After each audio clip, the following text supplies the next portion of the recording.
বনগাঁয় vote হচ্ছে। শান্তনু ঠাকুর কেন্দ্রীয় জাহাজ প্রতিমন্ত্রী, তিনি হচ্ছেন বিজেপি প্রার্থী।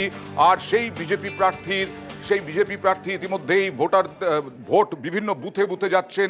সিএএ বনগাঁয় একটা ফ্যাক্টর, এবং সেক্ষেত্রে এই মুহূর্তে যা চলছে ঠাকুর পরিবারের মধ্যে তা হলো ঠাকুর পরিবারের যে বিনাপানি দেবীর ঘর, সেই বড়মার ঘর তালা দেওয়া। শান্তনু ঠাকুর তালা দিয়ে দিয়েছেন, এবং তার প্রতিবাদে তার মমতা বালা ঠাকুর এবং মমতা বালা ঠাকুরের মেয়ে, তৃণমূল সাংসদ মমতা বালা ঠাকুর এবং তার মেয়ে অনশন করছেন 8 দিন হলো। আর এইভাবেই চলছে, এই আবহেই চলছে এখানে ভোট গ্রহণ। ভোট দেওয়ার পর শান্তনু ঠাকুর, সরাসরি চলে যাব প্রতিনিধি অনুপমের কাছে, কেমন ভোট চলছে জানবো। অনুপম।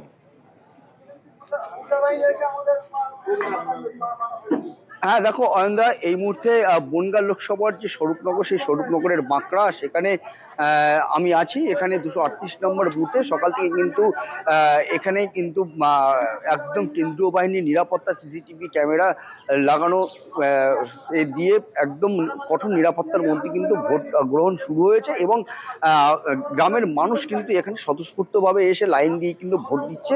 এখনো পর্যন্ত কোনো রকম অশান্তির খবর কিন্তু এখানে নেই। মানুষ কিন্তু স্বতঃস্ফূর্তভাবেই ভোট তারা দিতে আসছে এবং ভোট দিচ্ছে। তবে এলাকার মানুষের এলাকায় যে পুলিশ কিন্তু কঠোর টহল দিচ্ছে, এবং যেহেতু কঠোর নিরাপত্তা রয়েছে কেন্দ্রীয় বাহিনী, সেই জন্য কিন্তু এলাকার মানুষও কিন্তু যথেষ্ট শান্তিপূর্ণভাবেই ভোট দিতে পারছে। এবং এলাকায় যেহেতু পুলিশ টহল দিচ্ছে, সেই জন্যই এই যে বুথ, সেই বুথের থেকে কিন্তু 100 মিটারের মধ্যে কোনো সাধারণ মানুষকে কিন্তু ঢুকতে দেওয়া হচ্ছে না।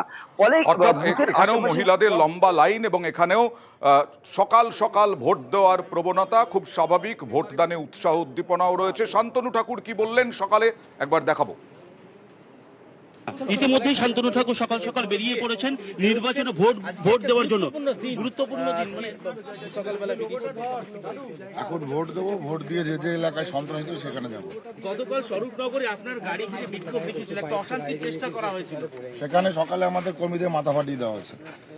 আপনি কি স্বরূপনগরে যাবেন? এটা স্বরূপনগরে টিএমসি ওখানে উগ্রপন্থী তৈরি করছে, ওই এলাকাটাতে উগ্রপন্থী তৈরি করছে টিএমসি। আপনি কি স্বরূপনগরে যাবেন? দরকার পড়লে এখনই যাবো। নির্বাচন কমিশনকে জানিয়েছেন যেভাবে আপনার গাড়ি সমস্ত কিছু জানানো হয়েছে। সকাল থেকে এখনো পর্যন্ত কি কি খবর রয়েছে? অশান্তির কোনো খবর পাচ্ছেন লোকসভা জুড়ে? বনগাঁ লোকসভাতে স্বরূপনগরে অশান্তির সবচাইতে বেশি, আখড়া বেশি ওখান থেকে। একদমই শান্তনু ঠাকুর সকালবেলা ভোট দিতে যাওয়ার মুখেই জানালেন যে স্বরূপনগরের আজ সকালেই মাথা ফাটিয়ে দেওয়া হয়েছে তাদের কর্মীদেরকে, এবং প্রয়োজন পড়লে তিনি স্বরূপনগরে যাবেন বলেও জানিয়েছেন শান্তনু ঠাকুর। আর যেটা বলছিলাম, ঘরের মধ্যেই অশান্তি। মমতা বালা ঠাকুর, তার মেয়ে অনশনে বসেছেন, তার মেয়ে অনশন করছেন। বড়মার ঘর কেন তালাবন্ধ, কি বললেন মমতা বালা ঠাকুর একবার দেখাবো। অত্যাচার কিন্তু সীমা ছাড়িয়ে গেছে যখন ও ভোটে দাঁড়িয়ে আজকে মিনিস্টার হওয়ার পরে বিজেপির থেকে। আমার মনে হয় যদি আজকে ভারতের প্রধানমন্ত্রীর স্বরাষ্ট্রমন্ত্রী ওকে টিকিট না দিত, আর ও যদি না জিততো, তাহলে মানে এই অত্যাচার হতো না। আমরা ঘর খুলে ভেতরে ঢুকতে চাই, অধিকারটা আমাদের লাগবে। কি অধিকার থেকে? শান্তনু ঠাকুর, ওকে পুরো ফ্যামিলি। কোর্টের থেকে তো কিছু করাই হয়নি, এখন একটা মেয়ে হয়তো কোনো অপরাধ করিনি। ওদের যতটুকু অধিকার আমাদেরও অতটুকুই অধিকার আছে। বিচার চাই আমরা, এটা যেটা হয়েছে ভুল হয়েছে। তারপরেও যদি মানুষ ওকে ভোট দেয়, তাহলে ধর্ম নেই, ঠিক হবে না। ওকে ভোট দেয়, ওকে জেতানো ঠিক হবে না। এটা পাওয়ারের মিসইউজ করা হয় এটা।